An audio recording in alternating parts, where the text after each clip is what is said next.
Hello and welcome to Camp Xbox. One of the most incredible things about the original Xbox was its early adoption of high definition. Most games on the console ran at a nice 480p, but over 50 games supported 720p, which was a feat for the time. Yet the Xbox supported 1080i, which was so strong that many TVs you could buy at the time that could run it were too expensive for most consumers. Supposedly only 7 games support 1080i, and today we're taking a look at them. All footage was captured from an original Xbox, and I'd like to thank my YouTube channel members for their support. But let's go ahead and hop into this one.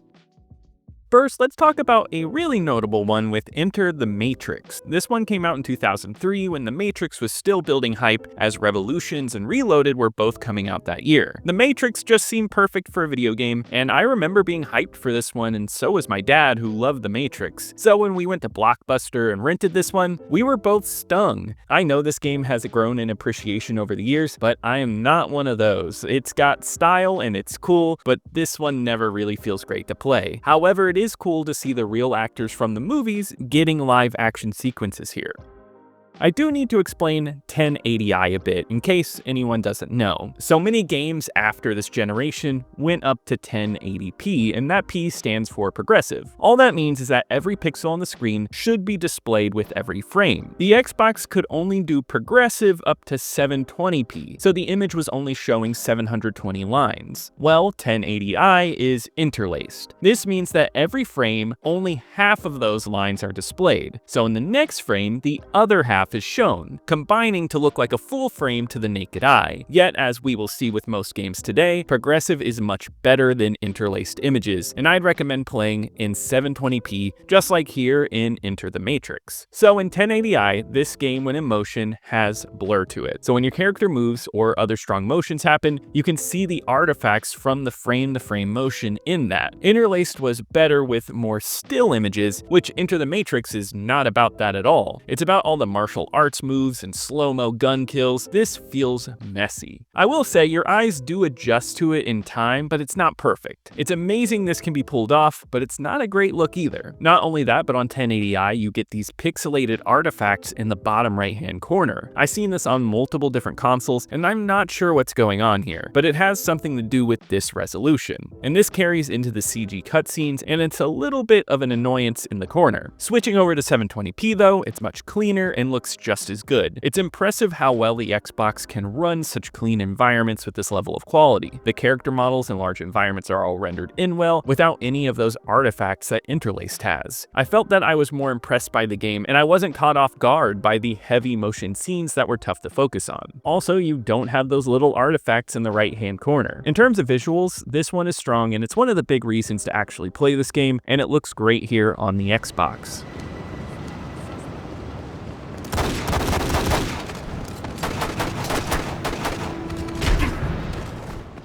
The next one on today's list is MX Unleashed, and it won't be the last time we see it today. Motocross and gaming are one of those surprising duos that give out a lot of great hits, from Excitebike to Trials, and in the 6th generation we had the MX games. Unleashed was the 3rd MX game, which to me was the best of the bunch, having you out there racing around in career modes and getting better bikes. It's simple, good racing. This one's support of 1080i is one of the most notable ones on today's list. Racing games are not the best place for 1080i. In theory, the visual upgrade is good, as racing games have continuously pushed graphics, yet the interlacing is funky here. Going over jumps and taking turns are all doable, but it's not without a little blur. The game just lacks visual focus, and I can't stand it. I can still play the game, but it's just not clear to me. Yet, when you switch it down to 720p, you get a more fluid image with a stronger look. Everything comes in much crisper, and it keeps all the focus on the motion. I don't think MX from an asset standpoint stands out. It's a lot of dirt tracks with hills, but there is some strong backgrounds. I do like that we get nice different themes with a bunch of different racetracks, though I will say bumping it up to HD quality makes it all come in nicer and stand out on the console. It's a nice looking racer for the Xbox, and this one is definitely worth checking out and playing on 720p.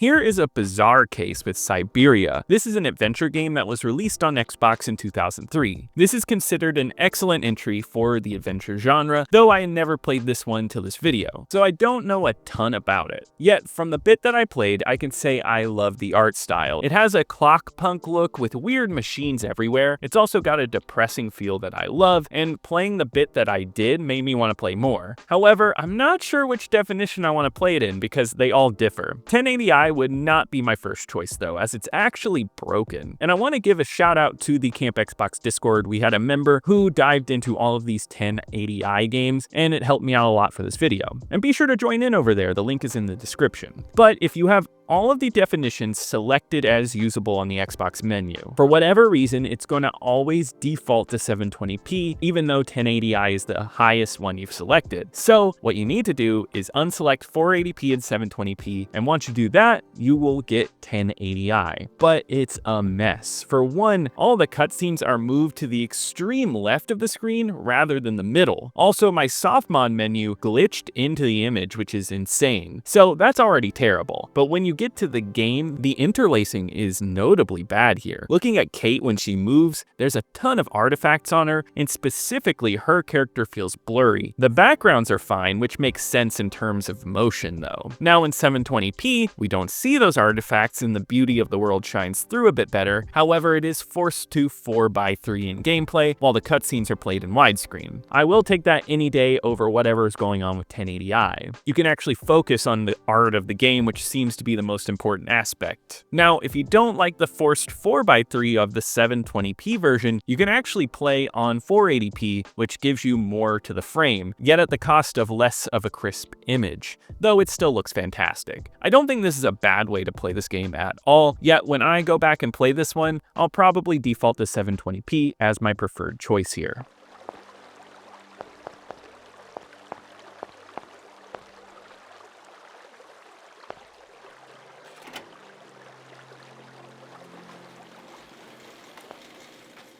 Here's another I had never played before, and that's Dragon's Lair 3D. It is the 3D remake of the animated classic game Dragon's Lair, and that's a game I do love, but mainly for the gorgeous Don Bluth animation. I'd always been interested in this version, especially with it being 1080i, yet from what I played, I don't love this game. I mean, it's okay. It's a platformer where it's really easy to die with a lot of cheap shots, which is kind of like the original, but I don't think it translates to a lot of fun here. The cel-shaded approach is charming with a clean, cartoony look. On 1080i, the backgrounds pop beautifully, bringing the world to life, yet the motion on the characters continues to be bad, as with most games. It's not as clear as you would want, though I will say this might be the best 1080i game here in terms of looks, just because of the cartoony aesthetic. I think seeing that clearly is really nice. However, the frame rate is abysmal at this resolution. I feel like it was never consistent. Now on 720p, the frame rate still isn't great, but it's far better than it was on 1080i. I also think it looks crisper this way, especially when you don't have to deal with that motion blur, just like all the other games today. This is a game with awesome aesthetics. I don't think you want to ruin that in any way, so go with 720p as usual to really take in what they pulled off here.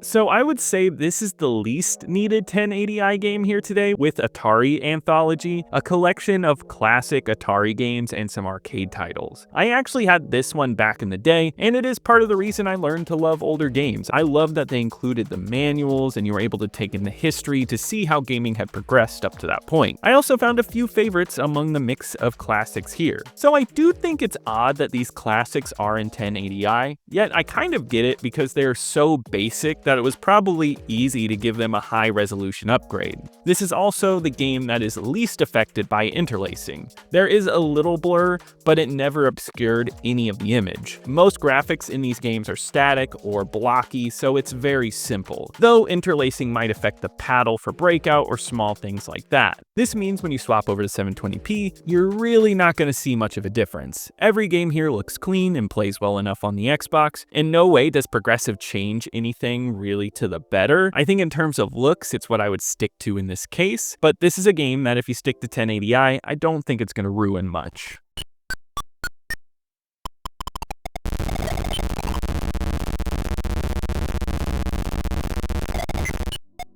Next up is MX vs. ATV Unleashed. This is the follow-up to the MX game from earlier. This time though, the MX series crossed over with those ATV games that were out only on Sony consoles. So the Xbox got some taste of those games here. Gameplay-wise, this one is much cleaner and a better package. The career mode feels stronger, and including ATVs only doubles the experience. Both the ATVs and bikes have different feels, and it makes for a fun game. Visually, this entry is not much of an upgrade, as it seems to use the same engine and looks close to the same thing, which might help explain why it's also 1080i, since it was probably easy just to do it again because the last game already did it. I don't want to repeat myself too much, just know that all of the issues to the last game persist here, and that's the problem of using 1080i on what feels like the same game again. I think it's clear to see in the footage that I show that 720p reigns supreme. No weird artifacts, just a clear image for a game that looks solid. It's not the most intense game ever, but I think getting it up to HD quality helps it pop out amongst its contemporaries, making for a very unique racing game on the Xbox.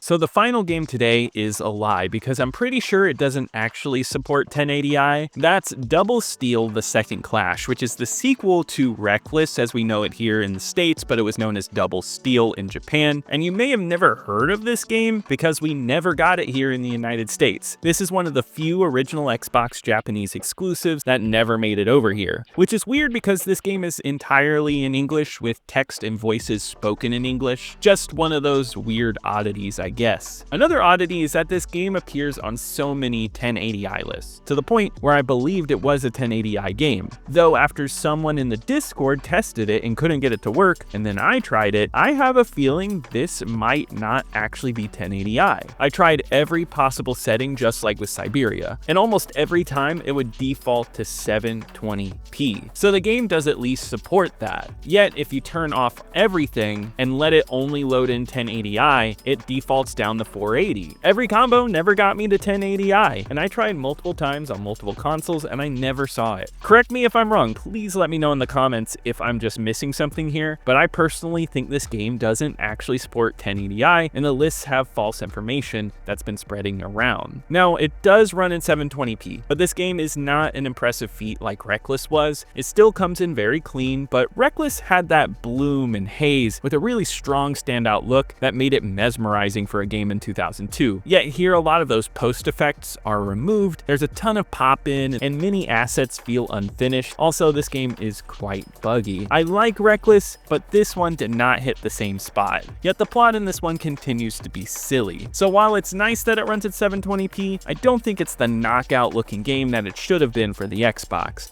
However, it is interesting that this game exists, and it is cool that it runs at such a high definition.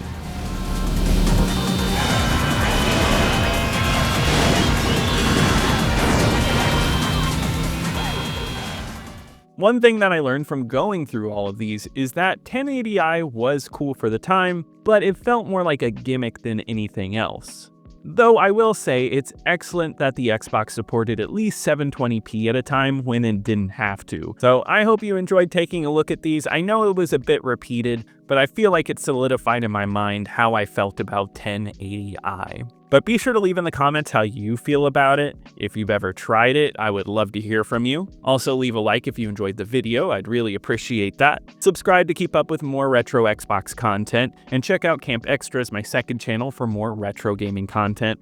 And I want to give a huge shout out to my YouTube channel members. Thank you so much for your support. You really help out the channel. And I'll see you here next time at Camp Xbox.